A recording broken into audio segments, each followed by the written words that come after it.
내 아들이 살아있다 하시니 그 사람이 예수께서 하신 말씀을 믿고 가더니 내려가는 길에서 그 종들이 오다가 만나서 아이가 살아있다 하거늘 그 낫기 시작한 때를 물은즉 어제 7시에 열기가 떨어졌나이다 하는지라. 그의 아버지가 예수께서 내 아들이 살아있다 말씀하신 그때인 줄 알고 자기와 그 온 집안이 다 믿으니라. 아멘.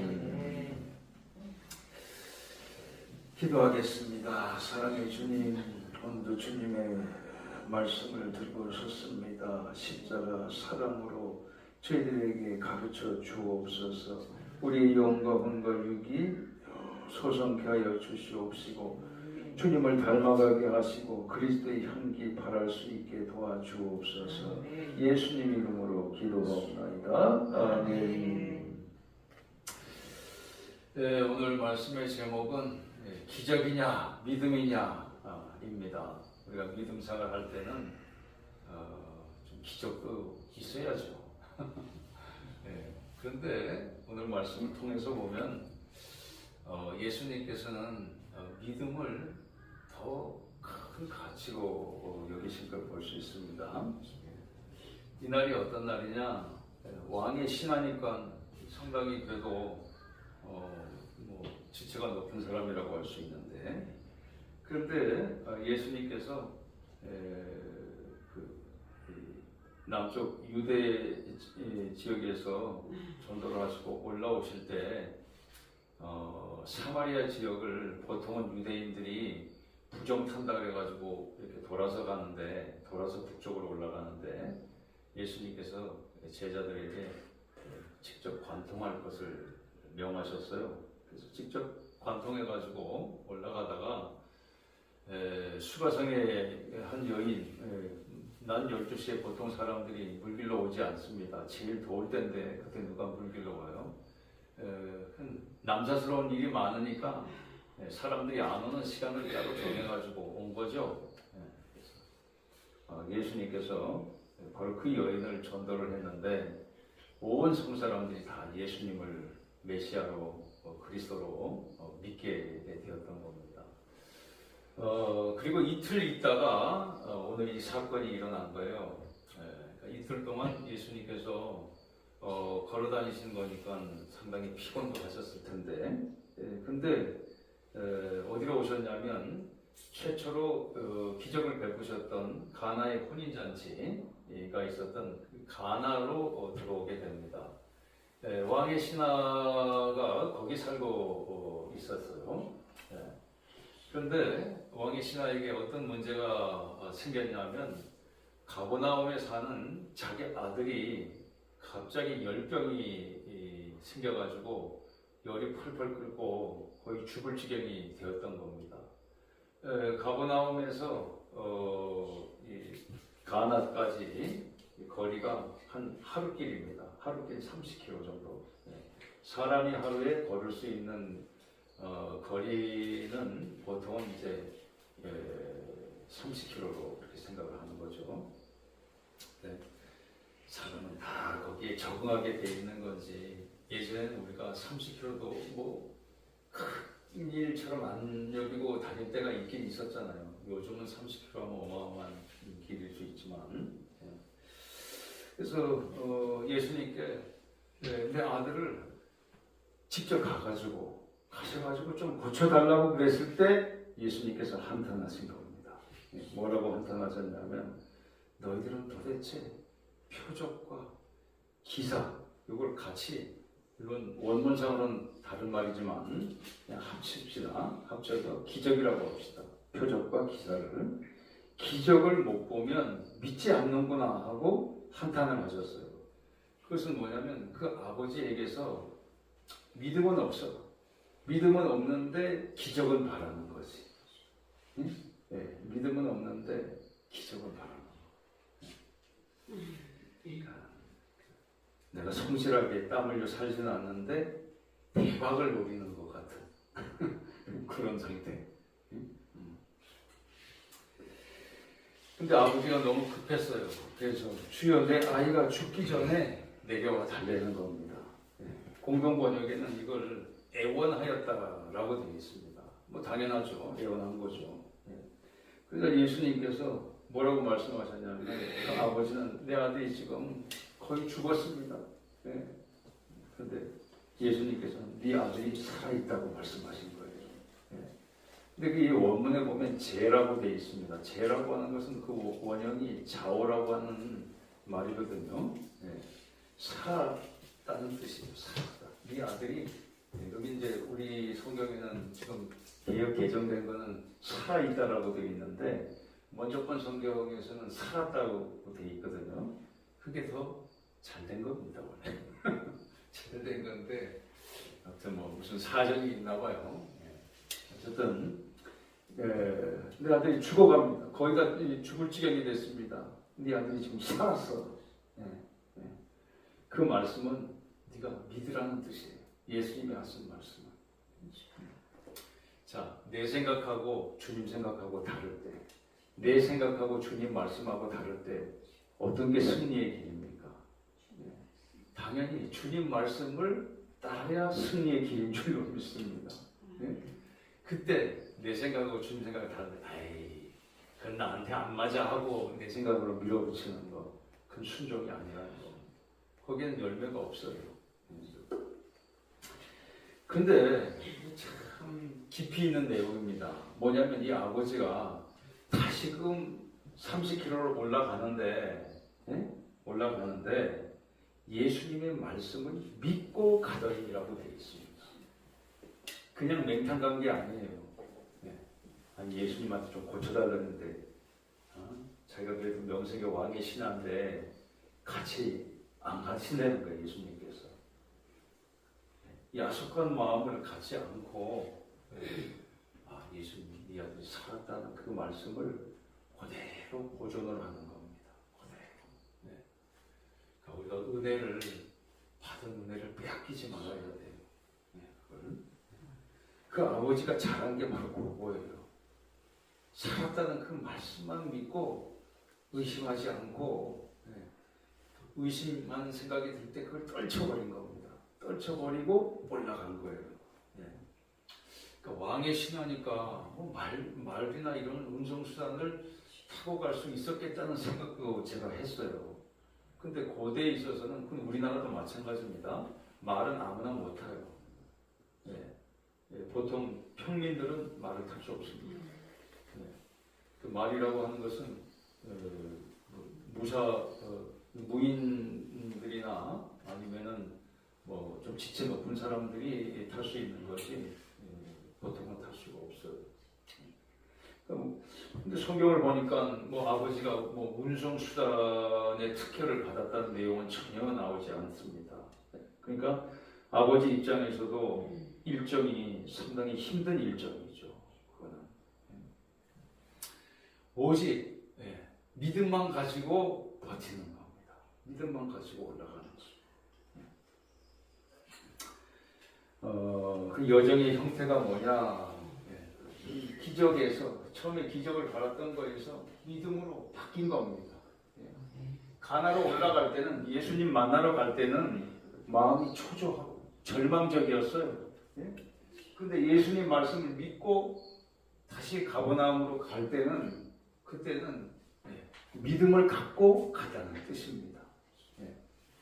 여행을 바라는 거 그거는 명확히 말하면 실력이 아니에요. 여행을 바라는 거.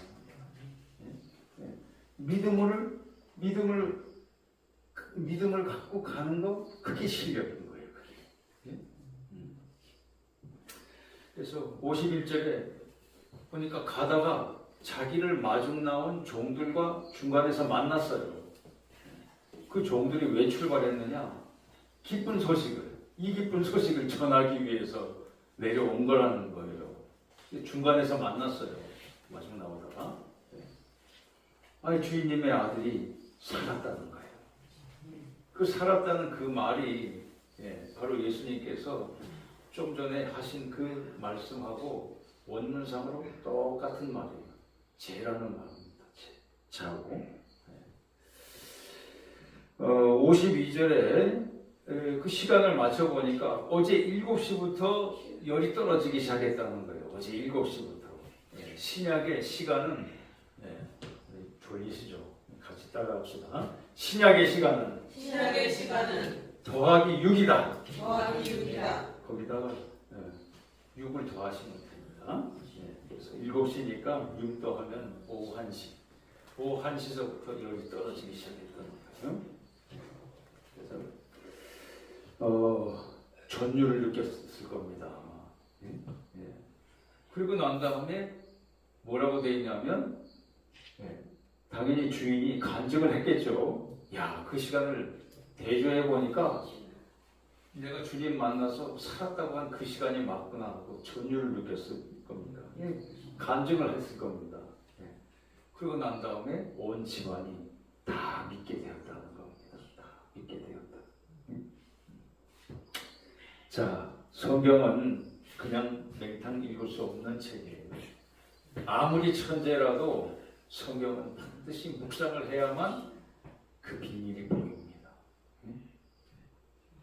기적이 있어야만 믿는 형태의 믿음은 수준이 낮다는 뜻이에요. 어떤 사람은 교통사고가 나가지고 그때까지 흥청망청 살다가 교통사고 난 다음에 거의 죽을 뻔했는데 환상 속에서 천국을 바라보고 이런 간증들이 있잖아요. 근데 그 정도 간증 나오려면 어떻게 해야 돼요? 사고가 한번 나야 되잖아요. 그러니까 그 전에 김기동 집사님이 지금은 목사님이 되셨어요. 하시는 고구마 전도 그분이 하는 간증이 뭐냐면은 자기 교회 다니는데 다른 교우들이 자기 보고 그러더래요. 집사님은 간증이 확실하다는 거예요. 그 칭찬이에요, 욕이에요. 간증, 확실한 간증을 얻기 위해서 교통사고를 한번 당해? 기적이 있어야 믿는 형태에 대해서 예수님께서는 낮게 평가를 하셨어요. 기적보다 믿음을 원하신 이유가 뭐냐? 기적은 일회용이 되기 쉬워요. 일회용. 예수 믿고 병이 났는데 나는 기적을 받고도 나중에 보면 예수 안 믿는 사람들이 많아요. 참 이상하더라고. 이상하더라고. 순수한 마음으로 믿은 게 아니고 말해서 놀래서 믿은 거예요. 놀래서. 두려워서 믿은 거예요. 은혜로 믿은 게 아니고. 그게 뭐냐면 믿어지는 과정의 차이가 되는 겁니다. 말씀을 믿어서 기적을 체험해요. 말씀을 믿어서 기적을 체험하는 거. 그럼 뭐냐면 말씀을 믿어서 기적을 체험하는 믿음이 왜 그렇게 중요한가? 믿음은 우리 같이 선포합시다. 믿음은 수많은 기적을 낳는다. 창출할 수 있는 거예요. 믿음은. 뭐 할 때마다 말씀을 우리가 믿을 때마다 그게 믿어지면 당연히 하나님의 구원 역사가 기적처럼 일어나게 되는 겁니다. 기적이 일상화될 수가 있어요. 여기에 대조적인 말씀이 뭐냐면 가버나움의 백부장의 믿음입니다. 가버나움의 백부장이 예수님께 말씀드렸어요. 내 집에 들어오는 것을 내가 감당하지 못하겠습니다. 존귀하신 주님께서 내 집에 들어오는 것 감당하지 못하겠으니 여기서 명령만 하십시오. 나도 내 집에 슈아에게 명하기만 하면 이리로 가라면 이리로 가고 저리로 가면 저리로 가니까 여기서 명령만 하십시오. 이 사람은 세상적인 직업도 군인이지만 믿음도 군인인 거예요. 믿음도 아주 잘 무장된 군인인 거예요. 그걸 예수님께서는 최고의 믿음으로 칭찬하셨어요. 이스라엘에서도 이만한 믿음 못 보았다고 하니까 이스라엘 사람들보다도 이 이방인 백부장의 믿음이 더 큰 믿음이라고 말씀한 겁니다. 사도 바울이 얘기한 게 바로 그거예요. 유대인들이 바라는 것은 표적이라고 했어요. 표적. 그런데 구원을 받는 우리들은 뭐예요? 하나님의 말씀의 능력을 믿고 사는 사람들이라는 뜻이에요. 표적이 우선이 아니고. 그러면서 말씀보다 더 큰 표적, 기적은 없는 거죠. 축구를 못 봤습니다만 얼마 전에 우리나라가 세계에서 제일 잘하는 팀하고 해가지고 5대0으로 졌다 그랬죠.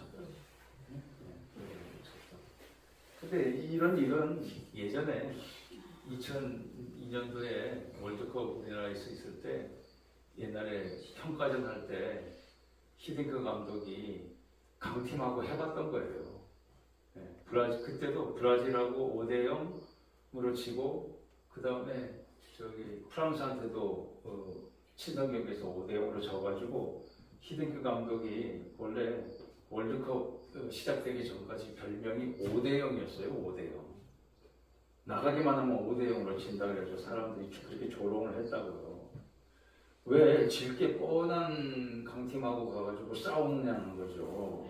월드컵 앞두고 괜히 자신 잃게 좀 쉬운 팀하고 해가지고 컨디션 조절이나 하고 가게 했어야 된다고 막 냄비요. 냄비 끓듯이. 근데 나중에 보니까 그게 제일 큰 득이 됐다는 거예요. 왜? 우리 실력을 명확히 알 수 있어가지고 그랬다고 하는 거죠. 또 월드컵에 나가서도 우리가 강팀들을 이기니까 전부 얘기한 게 뭐냐면 실력이다 얘기한 사람 아무도 없었어요. 기적이다 얘기한 거지. 기적이다. 기적이다. 또 이기니까 또 이 냄비 여론이 좋은 것만 다 방송해. 뭐 히딩크 감독 뭐 어린 시절서부터 원래부터 될성 싶은 사람이었다는 거지. 원래부터. 그 다음에 제일 잘한 지도력, 리더십이 있는데 그게 뭐냐면 그전에는 국가대표 감독이 자기가 딱 감독이 되면 자기 학교 출신들을 우선으로 배정을 하고 또 똑같은 실력이면 돈 좀 더 있는 사람 더 배치하고 이렇게 했다는 거예요. 그 실제로 있는 일이에요. 실제로. 이 생각을 해보면요. 중국이 왜 축구를 못하는지 이해가 안 가잖아요. 14억이나 되는 데서 진짜 뭐 천재들만 뽑을 수 있는데 왜 축구를 그렇게 못하냐. 이 나라는 너다지 프로축구에도 시합을 했다 하면은 승부 조작을 잘해요. 승부 조작. 한 경기를 해도 진심을 담아가지고 경기를 해야 실력이 느는데 돈 때문에 돈의 유혹을 이기지 못해가지고 승부 조작을 하는 거예요. 우리나라도 그랬어요. 우리나라도 이전의 월드컵에 2002년 전에 월드컵에서 대패하고 나니까 막 감독을 해임하고 현지에서 해임을 하고 하니까 그 감독이 화딱지가 나니까 뭘 터뜨렸냐면은 국내 프로축구에서 승부 조작한 걸 터뜨렸어요. 진상 조사를 해보니까 틀린 것도 아니더라. 일부 나왔어요. 그래서 그 사람이 그거 좀 무고죄로 처벌을 안 받았습니다. 내부적으로 썩어 있어. 썩어 있어. 엄밀히 말하면 기적적으로 승리한 건 실력이 아니죠. 그거는. 항상 강팀이래야 실력인 거죠. 어쩌다 지는 거. 강팀이라도 어쩌다 질 수는 있으니까 컨디션이 나빠가지고. 그러나 강팀이 진다고 해서 뭐 그 팀이 못하는 팀이라고 얘기하지는 않습니다. 그래서요, 기적은 부요함으로 치면요, 갑자기 졸부가 되는 거하고 비슷해요. 졸부들은 관리를 잘 못하는 약점을 갖고 있습니다. 믿음은 뭐냐면 진짜 부자인 거예요. 진짜 부자. 내가 오늘 말씀을 믿고 능력을 받아서 살아가는 거, 그게 진짜 실력인 거예요. 그게. 네. 기적은 어쩌다 일회용이에요. 일회용. 네. 한 번 쓰고 버리는 거예요. 예수님께서는 우리의 믿음이 한 번 쓰고 버려지는 믿음이 되기를 원하시지 않으세요.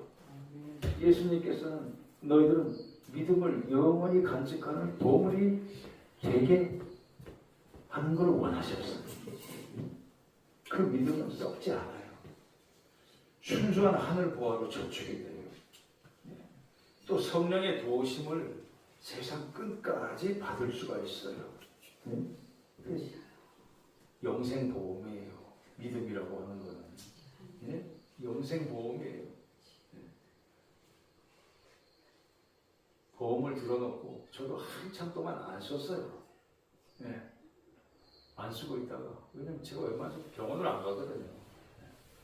안 가는데 진짜로 아팠을 때는 말할 수 없이 좋더라고요. 그런 게. 자, 우리가 예수님께서 왜 믿음을 기적보다도 중요하다고 말씀하셨는가? 이게 장차 다가올 최대의 기적이 있기 때문에 그런 거예요. 그걸 베드로전서 1장 9절에서 사도 베드로는 뭐라고 말씀했냐면 믿음의 결국 곧 구원을 받기 위함이라 그랬어요. 네, 구원의 최대 기적입니다. 그건 뭐냐면 우리가 12,000 스타디온에 12 보석으로 지어진 새 예루살렘 성 천국으로 들어가는 일이에요. 그 다음에 천국은 12문으로 되어 있습니다. 예루살렘 성도 12문으로 되어 있어요. 3개 문씩 3, 4, 12 해가지고 12문으로 되어 있어요. 12진주문으로 되어 있는 겁니다. 그래서 황금길을 걸어서 하늘 보좌로 들어갈 수 있게 되는 거죠. 그 다음에 강 좌우에는 생명나무 열매가 있고 잎은 약이 되고, 그리고 날씨 걱정, 기후 걱정 할 것이 없는 곳입니다. 해도 달도 없는데 더 밝은 곳이고 흉흉한 바다도 없는 곳이라고 되어 있어요. 그래서 일회용 기적의 자녀가 되지 말기를 주님께서는 원하신 겁니다.